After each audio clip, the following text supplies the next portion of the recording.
The title of our sermon this morning is In Search of Sacred Ground.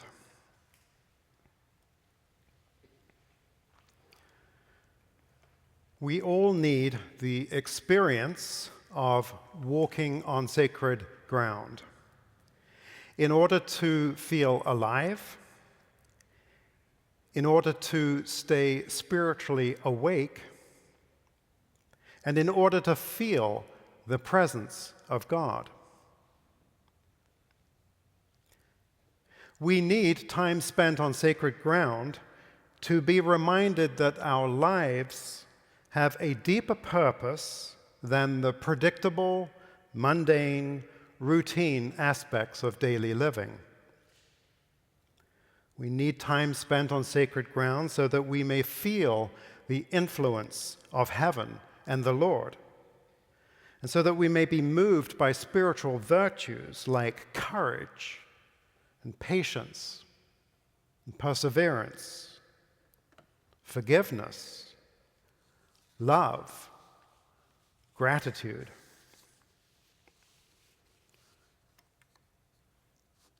A sacred ground moment might be being present at the birth of a child. It might be being present with a loved one as they transition from this world to the next. A bride and groom stand on sacred ground when they declare their undivided love to each other, when they say, "I do." There are other ways in which we experience sacred ground. When we experience that overwhelming sense of peace after going through a bitter struggle, a bitter temptation. We can experience it when we let go of trying to control everything in our lives and instead put our complete trust and confidence in the Lord just momentarily, and we feel the Lord's very near presence. We stand on sacred ground at the top of a mountain or by the ocean or when watching the sunrise. And this is because we recognize that none of these marvels, none of these miracles would be possible without God. However, these sacred ground moments tend to be few and far between, because we live in a world of time and space, and our bodies get tired and worn out. And when our bodies get tired, we have less resilience. And when we have less resilience, we find ourselves being impatient with other people, intolerant, reactionary, and sometimes unkind and judgmental. Another reason why we begin to feel distant from sacred ground is because we live in a world that dazzles us with astonishingly sophisticated technologies, which have a way of seizing our attention and interest.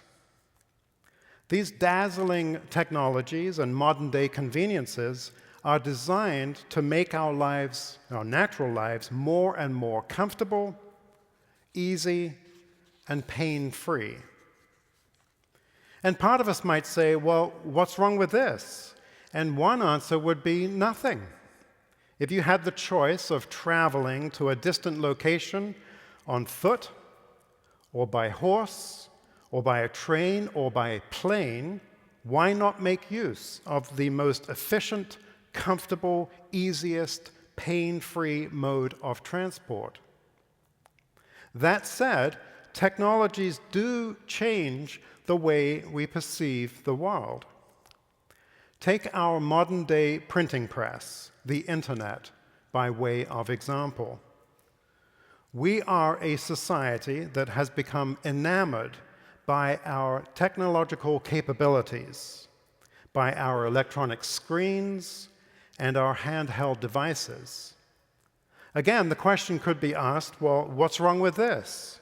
And one answer would be nothing, in that from a handheld device, we can access any type of information around the world instantaneously, 24 hours a day, 7 days a week.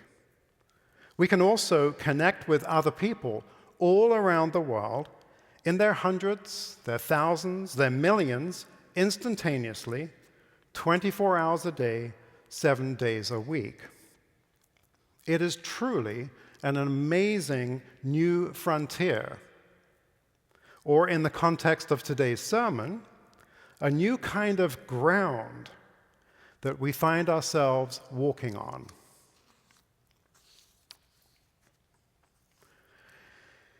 There is a downside to this hyper-connectedness and efficiency. The downside is that this medium can separate us from God and each other. It can distort our sense of what's real and what's important. For example, there's growing evidence to suggest that those who use social media as their primary means of building relationships with others actually report feeling lonelier and more depressed the more they use that medium. This applies to our current generation, and especially the younger generation, but we are all susceptible to the pitfalls of this uncharted electronic territory. Now, in case you're worried, a sermon is obviously not the place to dive into all the reasons why this particular technology might be changing the way that people perceive the world and each other. And this would obviously need to be balanced with all the positives. But its dangers are very much related to the scriptural text that we are exploring today. So let's jump right in. Moses and Joshua, the two great liberators of Israel, were both told to take the shoes off their feet if they wished to hear what the Lord was telling them. In both cases, these men didn't realize that they were standing on sacred ground and were actually in the presence of God. Only after they had been mentally prepared by symbolically removing their shoes were they in a position to hear the Lord. Moses and Joshua received important instructions that led to two crucial turning points in the history of the Israelites: their escape from Egypt under Moses' leadership, and their entry into the Promised Land under Joshua's leadership. In certain parts of the world, removing your shoes before entering a building or designated space is not only expected, it's done as a sign of reverence and respect. It's a simple ritual that triggers a mental response, a mental cue or reminder that you've entered someone else's space and ought to respect it as such. This tradition fits with the spiritual meaning of our text.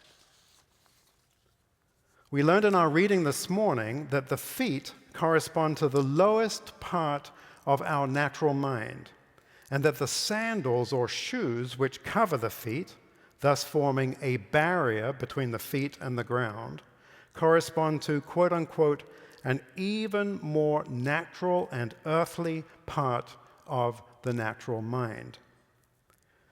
So there are a couple of noteworthy points that emerge here. First, the removal of shoes describes a mental process, not a physical one. And secondly, we're being introduced to the idea that our natural mind has higher and lower levels to it.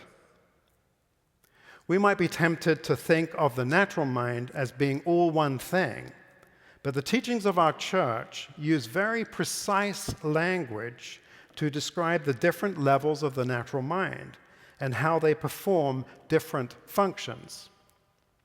For example, we use the higher levels of our natural mind to create and problem solve, to work on projects, to enjoy a good conversation, whereas we use the lower levels of our natural mind to interpret physical sensations like seeing and hearing, or touching and eating. This precise distinction between levels of the natural mind brings us to the why, to why the removal of shoes plays such a pivotal role in understanding the significance of this text.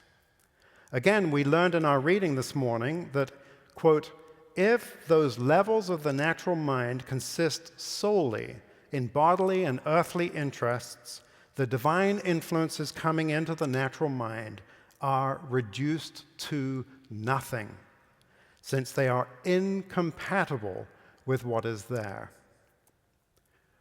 That's very strong language, isn't it?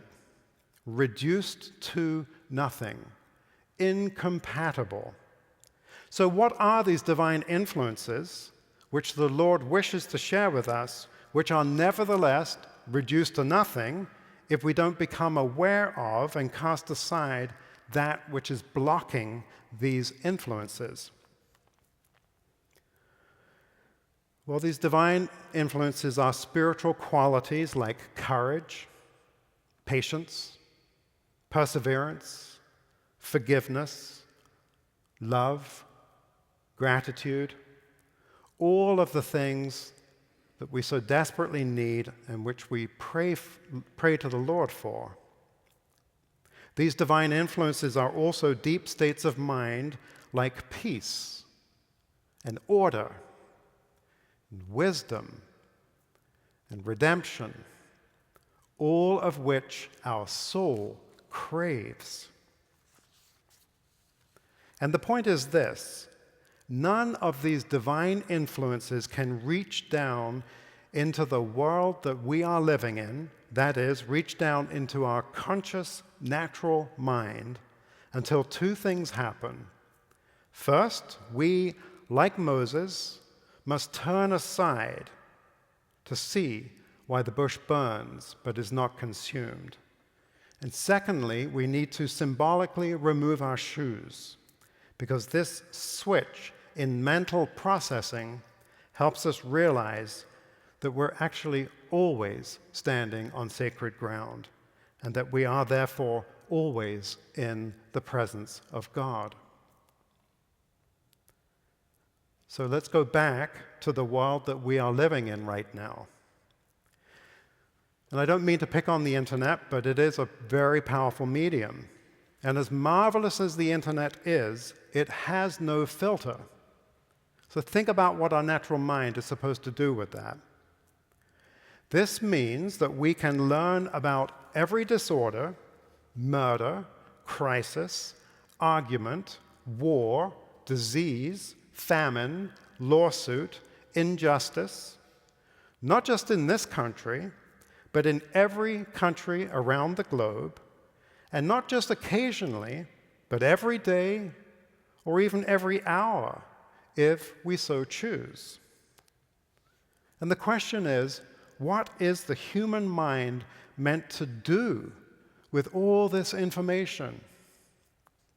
No wonder people report having a hard time finding the sacred, finding sacred ground. Well, this gets us to the crux of our spiritual lesson today, because the lowest part of our natural mind, the part that, quote-unquote, consists solely in bodily and earthly interests, is actually incapable of interpreting what it sees around it in any rational way. As a result, this lowest part of the natural mind can only react in inflammatory and unhelpful ways, because it is defending the base desires and materialistic wants of our lowest self. So the first step in making sense of anything that disturbs us in this world is to turn aside from the path that we are currently walking and simply stop. We're taught that to turn aside means to reflect. Reflection is the antidote to the knee-jerk reactions of the lowest level of our natural mind, which, like the disciple Thomas, declares that it will only believe that which can be seen with the eyes and touched with the hands. It is the most stubborn part of the natural mind because it refuses to move beyond what our physical senses are telling us, which also explains why it is the very last part of us to be regenerated. And so, this is why it is so important that we turn aside and take time to reflect. It opens our natural mind, the mind that is engaged right now in this world of time and space, to the influences of divine truth, the teachings of the Lord's Word represented by the burning bush. One teaching simply says, without reflection, we cannot be reformed. Without reflection, we have no awareness of our inner life. And so you get these beautiful teachings that say spiritual reflection lifts us out of dark places to reveal the sacred ground that is all around us. This text from the Lord's Word has many timely lessons. It reminds us that the world cannot produce that which is sacred. It reminds us that the world cannot produce food for our soul, no matter how sophisticated and ingenious our modern-day conveniences and technologies might be. And it reminds us that the world cannot create meaning either. And so if we wish to go in search of these things, we must go in search of sacred ground, because only on this ground will we feel the Lord's presence. And we do this by letting the Lord lead us, by letting Him help us step aside from the noise and confusion, from the snap judgments that are constantly flowing out of our lowest self, which is also incapable of viewing life in a rational way. And so the Lord helps us remove our shoes, because only then are we in a position to hear His voice. Only then can He talk to us from the burning bush. So when the Lord saw that Moses turned aside to look, God called to him from the midst of the bush and said, "Moses, Moses." And he said, "Here I am." Then God said, "Take your sandals off your feet, for the place where you stand is holy ground." Amen.